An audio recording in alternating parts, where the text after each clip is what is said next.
Hey folks, I'm going to take you through a real quick seated exercise full body weight session that you can do at home with the person you care for.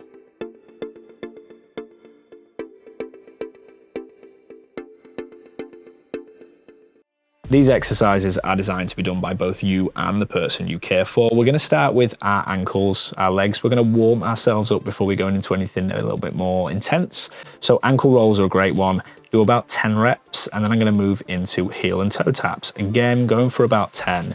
This is going to warm my knees up, and then we're going to move to our hips. We're going to try and engage our core on this one too, bringing our knees just above our belly, and then going back to our knees, really extending them there. Again, we're doing about 10 reps. And if you find it difficult, just slow down, slow the pace down. It's meant to be accessible for everybody. Moving on to our hips now. We're just going to try and go all the way through the body, bringing our arms right down to the floor and right up. If that's too difficult, bring them to your knees and stop just at shoulder height.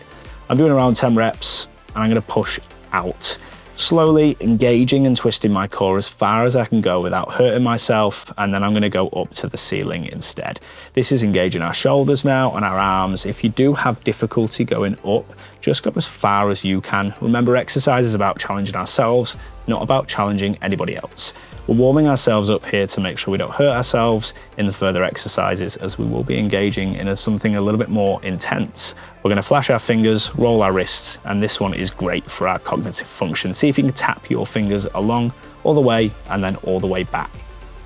We're going to finish off with our shoulder rolls and our chin now touching left shoulder to right shoulder. Remember, when we're using our head, very slow, very controlled, and do not overextend. Little movements just to stretch our neck out, and we should be feeling warm. We're now going to step it up a notch, and we're going to work on our hips and our legs. I want us to do leg kickouts one at a time, bringing our knee up, round and over, touching the floor in front of us. And if this is too difficult for you, don't worry, just take it down a little bit slower and a little bit lighter. Both legs for around 5 to 10 reps, and you can repeat this a few times if and when needed. Again, only challenging yourself to the point in which you feel a little bit of strain, never pushing to pain. We're now going to do both legs at the same time. If you want, you can just go onto your tippy toes instead of going all the way out, but if you're feeling confident and stronger, try pulling your legs out and back in. Remember to squeeze your core on this one, engage your belly, because it's going to put a little bit of tension on there, and we don't want to use the back as we don't want to hurt ourselves. Now we're going to focus in on our core. We're going to put our hands up directly in front of us and twist using opposite hand to opposite knee, which is going to engage our core, which is really, really important as we use it for everyday tasks.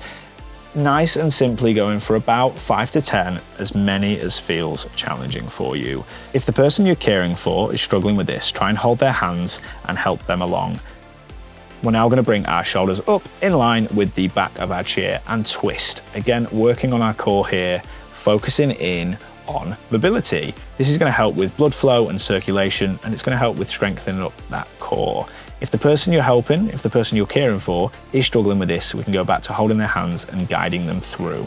Next exercise is a little bit challenging. We're going to try and lift our body weight out of the chair. This is perfect for those that might struggle with independence, as repeating this again and again, daily, weekly, whatever it might be, will build up our arm, shoulder strength and mobility to hopefully ensure that they can help themselves get back up without too much challenge.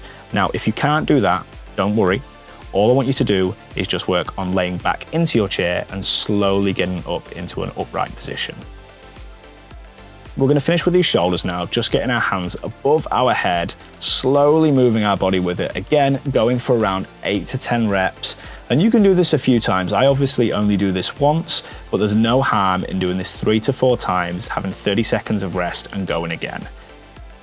Seated exercise can be just as valuable as standing exercise. You don't need to be in a gym room to achieve the same things. And oftentimes when you go into a gym, you see a lot of people static and sat down, which means we can do a lot of those movements from the comfort of our chair, and are so beneficial for the mood and the energy of not only ourselves, but also the person we care for.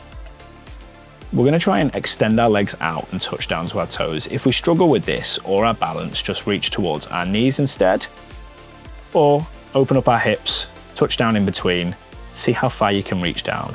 This is going to stretch our legs and our hips, and we're going to finish with crossing our feet on top of each other, one at a time, Slowly bringing those feet apart. Now remember, exercise isn't just another thing on the to-do list. It's a chance to take a moment out of our day and do something with the person we care for or on our own, which gives us 5 minutes of space, 5 minutes of chill time to reset, do some movement, and even bond with the person we care for. Thank you, folks.